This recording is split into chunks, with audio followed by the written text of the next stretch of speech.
Five, four, three, two, one. CTS podcast episode 39. How you doing, Jace?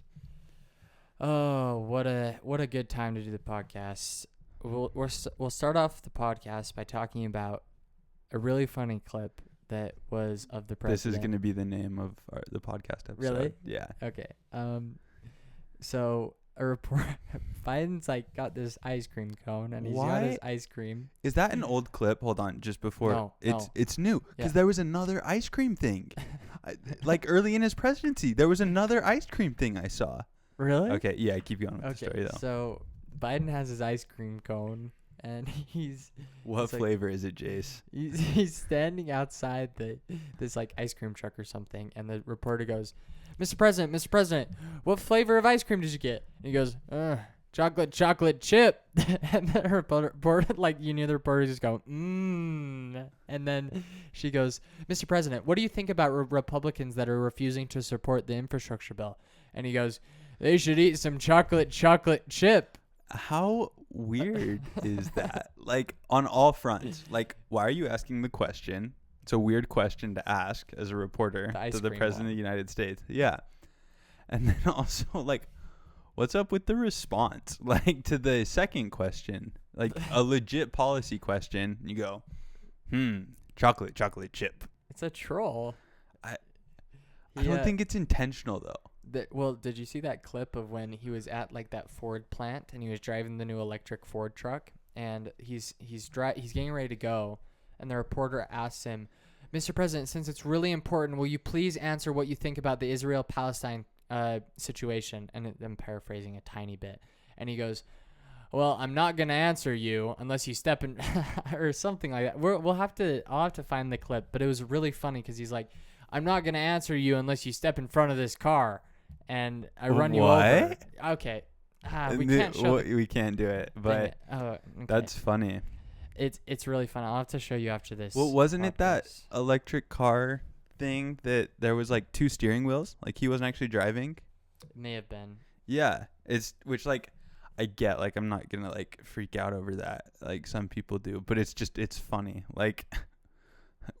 If you're just going to not drive, why not sit in the passenger seat? Yeah. They had weird. 2 steering wheels in the truck. Kind of bizarre, but chocolate chip ice cream sounds good. Those new Ford electric trucks are gonna go fast, and they're super cool too. Well, it's crazy because it's instant power, instant acceleration. Yeah, they're cool. Yeah, there's a lot of companies are coming out with new electric cars. Audi came out with a new electric car, a new electric. I think it's the S7. I bet by 2030, all new cars are electric. Could be. Audi's new electric car has a full carbon fiber roof, and the entire roof is carbon fiber. That's so sick. Isn't that cool? Yeah. And then obviously Porsche has the electric. I think it's the Taycan, and it's a beam, dude. It is so fast, as fast as the Tesla Model S. And Tesla's coming out with a new Roadster that has sub 2 seconds, 0 to 60. 2 seconds. Do you know how that would feel? That would feel like a roller coaster. I mean, faster than a roller coaster. I don't think roller coasters go that fast. I don't know if just because 60 miles is fast for a roller coaster. I don't think they go that fast. So to be 2 seconds is just 1, 2. You're at 60 miles an hour from dead stop to 60 miles an hour. It's weird. It's weird to think about. Those new Teslas can play Cyberpunk on the screens. They have a PlayStation. Yeah. Right? In them, yeah. Elon Musk is an odd dude. What do you think about them bringing back the tax credit for electric vehicles? It's good. I think I'm not sure if they extended it for solar panels. I know it was expiring this year or late last year. I can't remember if they did it, but I think it's good. I think that it's probably not sustainable. I think that as electric, every car is going to be an electric car. So this will probably be the last time it gets extended. But because I think a lot of car manufacturers are really pushing for electric. I don't know if it's there yet, though. 2030, it'll for sure. Well, I think Audi has a commitment that by 2025, or maybe it's Mercedes. Volvo. Might be Volvo. All of them are doing electric cars, but by 2025, their entire fleet will be electric. But I don't know if the infrastructure is there yet. You don't think? I don't know. I don't know if it's. I don't have an electric car, so I'm really not familiar with how many electric charging posts there are. If electric cars are going to be there as far as battery life goes, but 9 years is a long time. So the range is pretty good though. Like right now, the Model S, it has a 350-mile range. Yeah, Tesla's is really good. But I think that's in their like not cheap car, but like their like lowest end car. So even like I think the Model X has one that can go like 500 miles. Yeah, which gets you just about anywhere, like any supercharger. So you want to know, here's kind of a crazy thing I was thinking about the other day. So Tesla has publicized all of its patents and made them free. Yeah. In an effort to, Elon Musk has said if a company can come along and make a better electric car, we're all for it because we're for saving the environment. And I just think that's so two-faced because Tesla's monopolized their repairing of Tesla cars. You can only get your car repaired by a Tesla plant or by a certified Tesla repairer. Yeah. Which is really dumb to me. That whole thing should be illegal in my opinion. And it's the same thing with like cell phones, how Apple, if you get it repaired elsewhere, it can potentially void your warranty. I think that should be illegal, and they've done similar stuff with oil changes, because a lot of car manufacturers or car dealerships will say, okay, you have to come in and get your oil changed for the warranty to stay intact. But federal law says that you can go to Jiffy Lube and have your oil change done there, and it's not going to void your warranty. It's part of the law.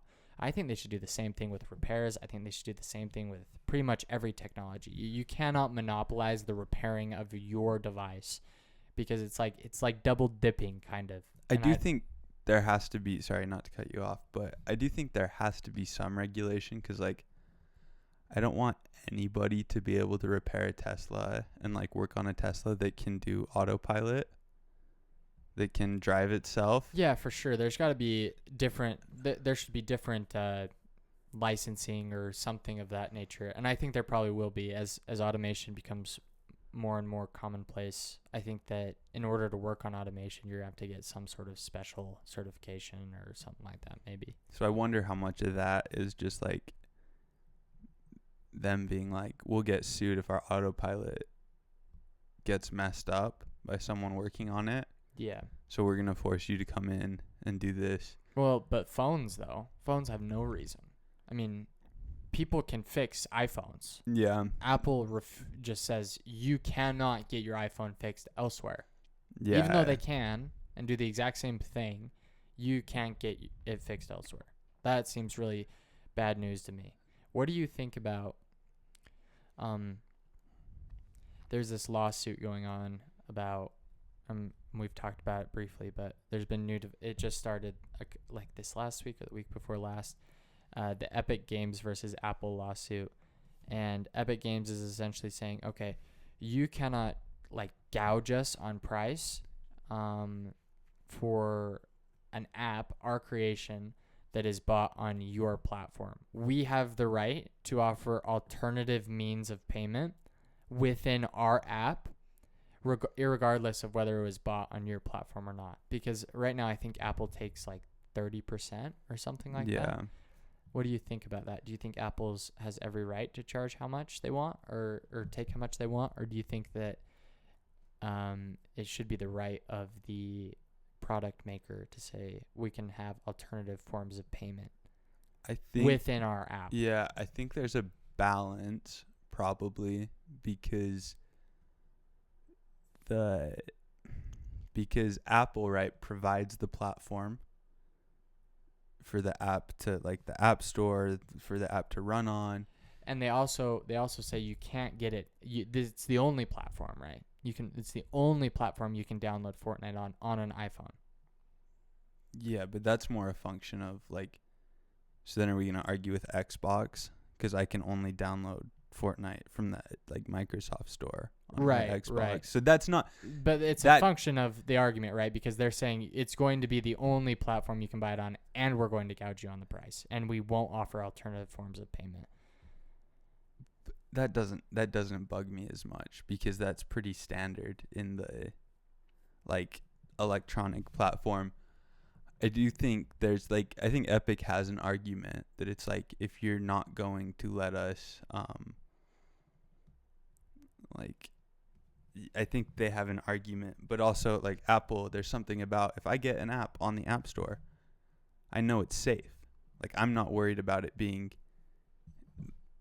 like dangerous or like messing with my data. So there's like, you probably have to pay a premium for that, because I would not, like, I'd be nervous downloading something from somewhere else that just seeing that App Store makes me feel, okay, I'm good. Like, I'm not worried about downloading this. So there has to be a charge for that, right? Like, there's Apple would have to take a cut for that because they're providing that benefit. But I don't, like, the numbers, it's difficult for me to get into on like specific numbers, but I see where Epic's coming from. But I also think that Apple has the right to charge a premium, and then getting into the numbers is just business. Yeah, I don't really know where I stand on that. I think that I don't even think it's really an issue with I don't think the main issue is with what's being charged by Apple. I think the biggest issue is Epic Games tried to come out with their own alternative source of payment in app. They said, okay, purchase this from like Fortnite.com or something, and it was within the app that you could choose to purchase it. And Apple, that's when Apple came out and said, okay, we're shutting the app off. We're taking the app off of our platform. I think that's the biggest issue that's being argued in court. Yeah, and I think it's a function of like safe transactions, right? Because Amazon does the same thing, where you can't buy stuff in their apps. Like, I can't buy a book on the Kindle app on my iPhone. I have to go to Amazon.com and buy the book for Kindle, and then I can access it on my phone. So I think, so if Fortnite said, hey, buy your stuff on Fortnite.com, it'll go to your account, Apple wouldn't have said anything. Like, Apple is fine with it. It's something about Epic is getting the benefit of customers knowing that a transaction on their iPhone, their app on the iPhone, is safe, and their data is not going to get stolen. There's going to be, like, if something goes wrong, they'll get like recourse. So yeah, I just think that, like, if I had to pick a side, I'd say that Apple should be able to charge, like, get a cut of in-app purchases. I think that they should be able to get a cut, but I, opposed to you, I think they have monopolized app developers, and I think that app developers and, you know, these small, say, I'm less worried about people like Epic Games or Amazon or what have you having to pay a bigger cut. I don't care. I think that, and especially what was being argued in front of Congress when, like, Tim Cook and all those other billionaires were called before Congress, is, and what most legislators had a problem with, is they're price gouging people on the only platform for, really one of two platforms for apps, right? There's basically two platforms for apps, and Apple is charging these enormous fees to access payment on their platform. And I think that's what I have a bigger issue with, is there's no alternative means of getting your app out there on iPhone. Correct. And so, because there's no alternative means, Apple knows they can charge whatever they want. And I think that's what I have a problem with, is this severe price gouging. Because, look, 10% or 8% is a lot different than 30 or 25. So I think it needs to be reduced. I think it'd be fair if it was reduced, more fair than it is right now. And I think they have kind of monopolized the app market for iPhone, which is probably, I'm not saying that's necessarily a bad thing, right? Because they can ensure the security of their device. They can ensure that devices coming onto iPhones are not filled with viruses or dumb stuff. But I think that they know that they're the only platform that you can access payment through. And I think that that's why they're choosing to like tack on these enormous fees, which I don't think is fair. Yeah, I don't. And I like your point to where when it's arguments between Apple and Epic Games and Amazon, it's like the argument you just made is like a good argument, but when companies like Amazon and Epic Games make them, they feel like really bad faith. Like you are massive multi-billion-dollar corporations. Why are you making an argument about, oh, like you're a monopoly? Like you can't really do that. Yeah. And I'm like I said, I'm more concerned with like small app developers and stuff like that, because they shouldn't be. I mean, that's 25% is a lot. So I think that stuff should be changed. Yeah, I do. Gosh, yeah, it's a difficult one because it's like, what? Like I'm nervous on like established websites buying stuff online, like pretty established websites, but I've never had like second guessed buying something from an Apple app. So how much is that worth? Like that security worth? But yeah, it's an interesting one. Yeah, it's the next thing we'll talk about is Kamala Harris is getting canceled. Finally. But it's for a dumb reason. That's the thing. So she tweeted out the other day, and it made, Fox News and all these Republican ding-dongs caught on to it. But she said, enjoy your long weekend, or something along those lines. It might have been, enjoy your long Memorial weekend. I think it was just enjoy your long weekend. Yeah, and she got a bunch of flack for saying that, which is weird. That's the dumbest thing I've ever heard. It's a tweet. It's true. She wants people to enjoy their, and you will never, ever catch me defending Kamala Harris except for right now. But how is that newsworthy? She said, enjoy your long weekend. Yeah, it's Memorial Weekend. She probably should have said, maybe she did in another tweet, today we remember those who were lost. That's fine. But enjoy your long weekend? Why is that bad? She wants people to enjoy their long weekend. It's a long weekend. She wants people to enjoy it. I would make the argument, though, that like during Trump's presidency, that tweet would be plastered all over everywhere. People would be losing their minds. Yeah. About that. And they did, to be fair, at every one of Trump's tweets. So I think like you've got to play it like all the, like I've seen CNN articles that are like being like, oh, it's so ridiculous that people are like even talking about this. Like that's ridiculous. But you weren't saying that when Trump tweeted out something stupid that like really didn't mean anything. There were a million of those. Yeah, it's true.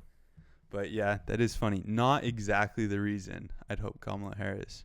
Yeah, they should cancel her for throwing a bunch of innocent black men in jail in California. I think that would be a better one. That's one that I would, or saying that she fully believes Joe Biden's accuser on the campaign trail. Yeah, and then running as his vice president. Or when she was threatening to throw a bunch of school students' parents in jail if their students didn't start coming to school. That was a pretty bad one. Yep, that one.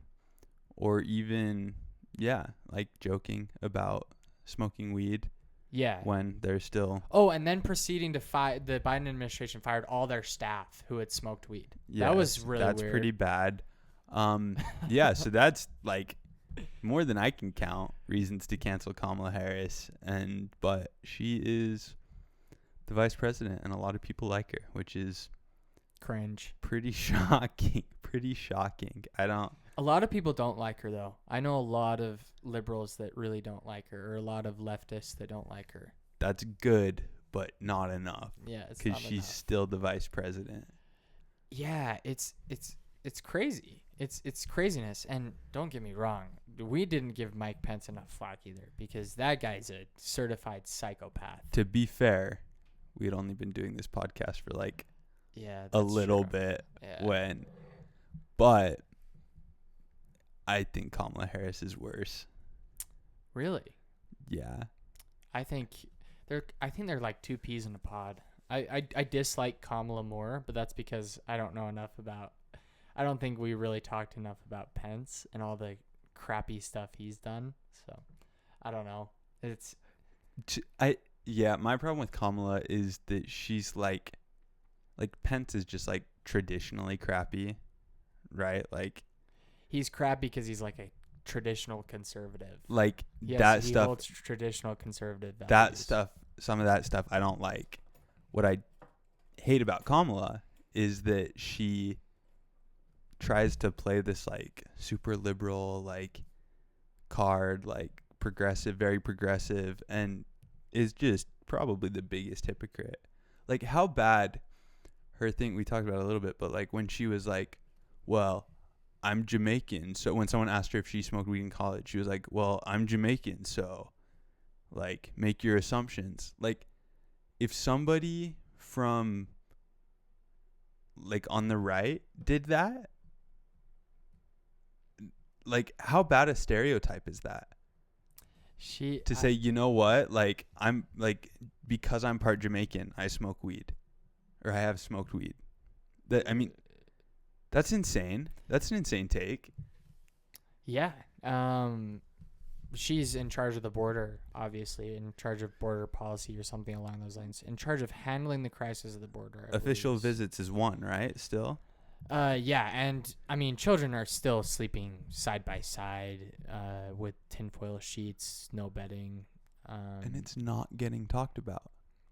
No, it's actually literally being blocked by the government. Like in true fascist sentiment, it is. I mean, I think maybe they're not blocking the media from reporting about it, but when a bunch of senators went down to the border, they refused to give them video access. They didn't let the senators record what was going on inside the border, which is weird. It's very odd. It's very fascisty. And I'm not one that throws that word around lightly, but when you are literally blocking members of the government from recording the situation at the border and transmitting that information to the public, it starts to sound a little bit China-y. Because typically if something's going on that's not good and you're the one stopping people from documenting it, like you're the bad guy. Yeah. You're the, like, you're doing the wrong thing. And so it just has not been talked about. I have not, because remember like when it was happening under the Trump administration, I mean, the cover, like the Time magazine cover, was a picture of like Trump standing over this crying little girl.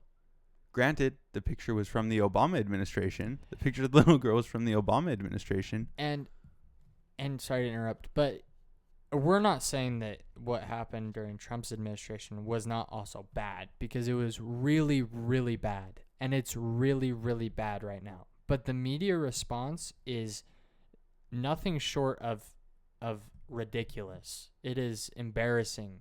It's dead silence.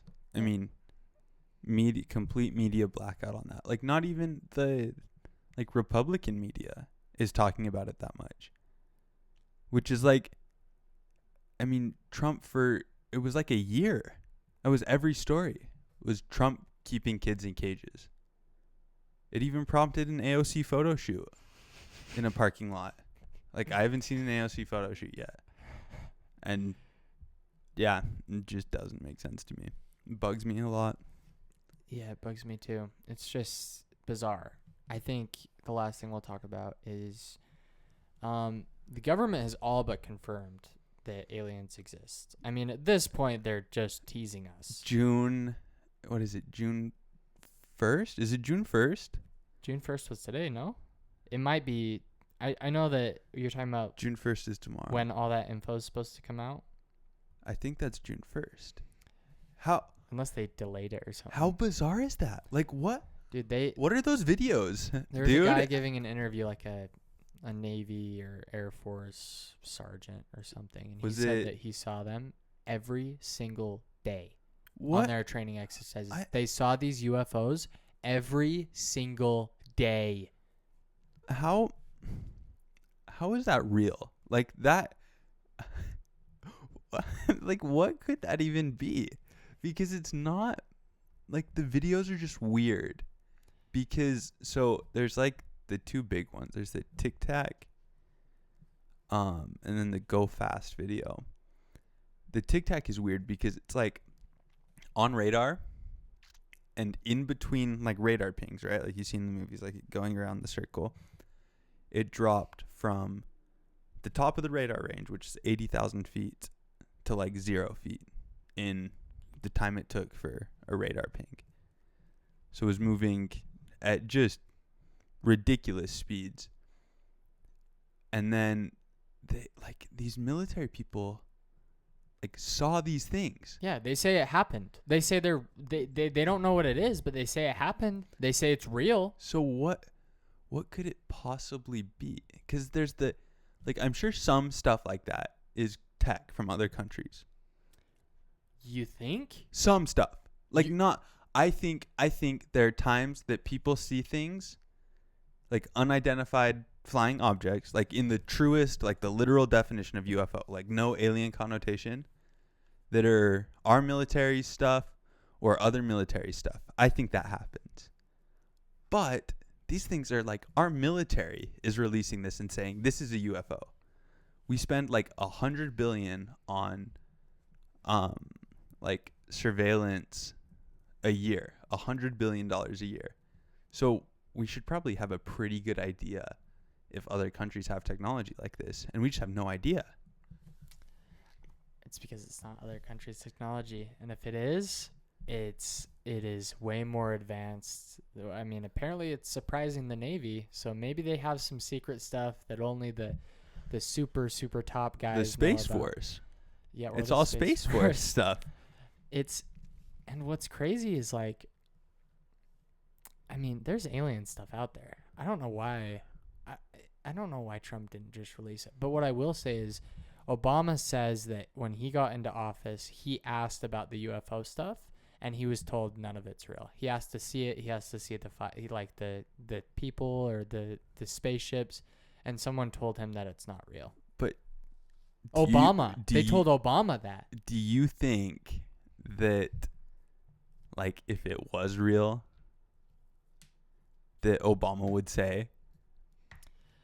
Right, no, because that would I think he would have phrased it differently, right? They wouldn't have said it's not real. He would have just said. But you have to come with an outright lie, right? If it's like you can't really like wink, wink, nod, nod about like top secret, like possibly like world-changing, world-ending information, like because the world would like go nuts if confirmed aliens are real and have been here.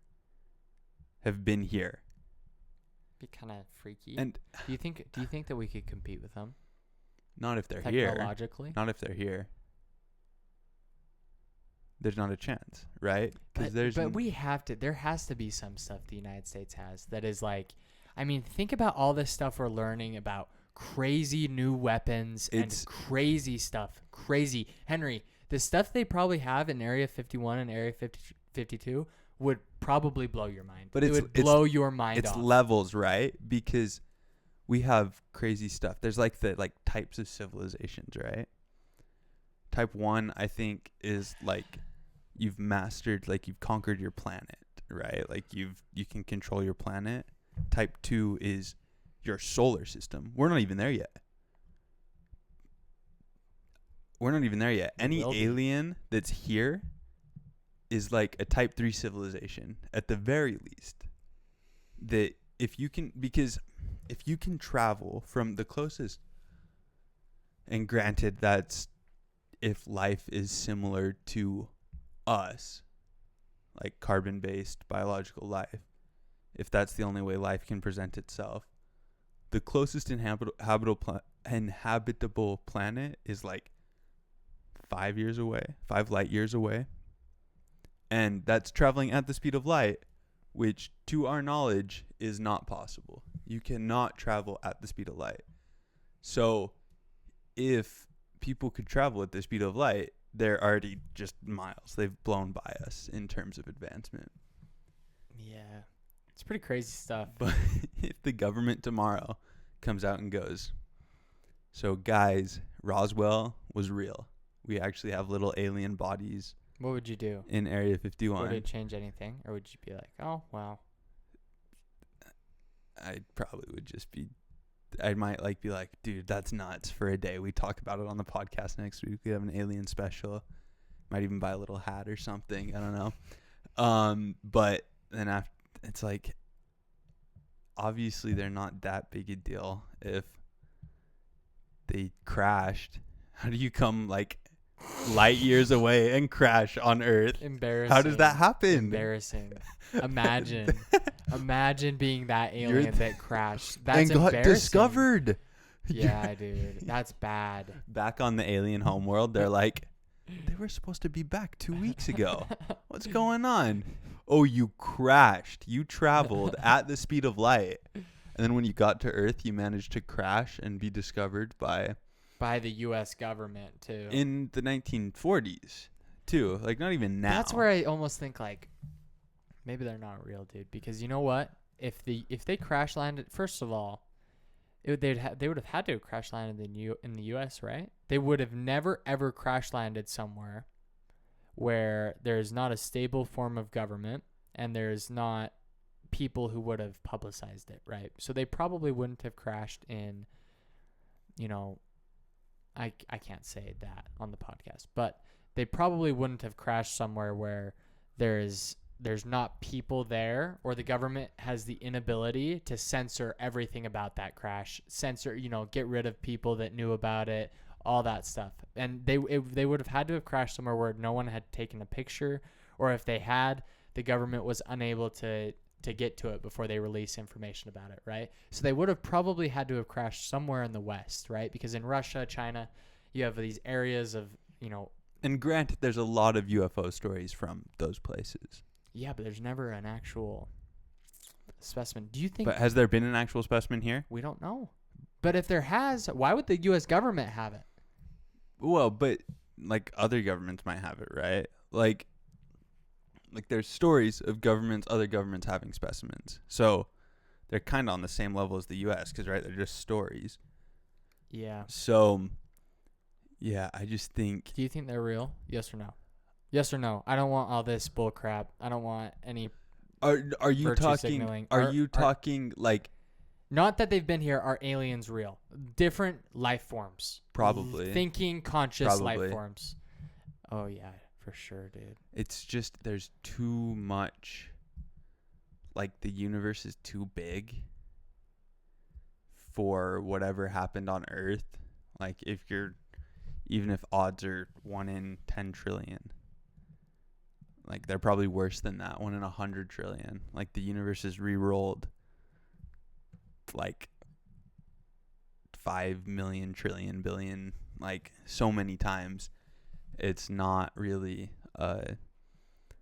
but I don't think there's any chance that they've been here. Wow. That's a hot take. Because I don't have an opinion on that. Yeah, so not really a hot take. It's a little warm. Okay, should we wrap Yeah, this one up? let's call CTS this one. Podcast, episode 39. I have to give it a second.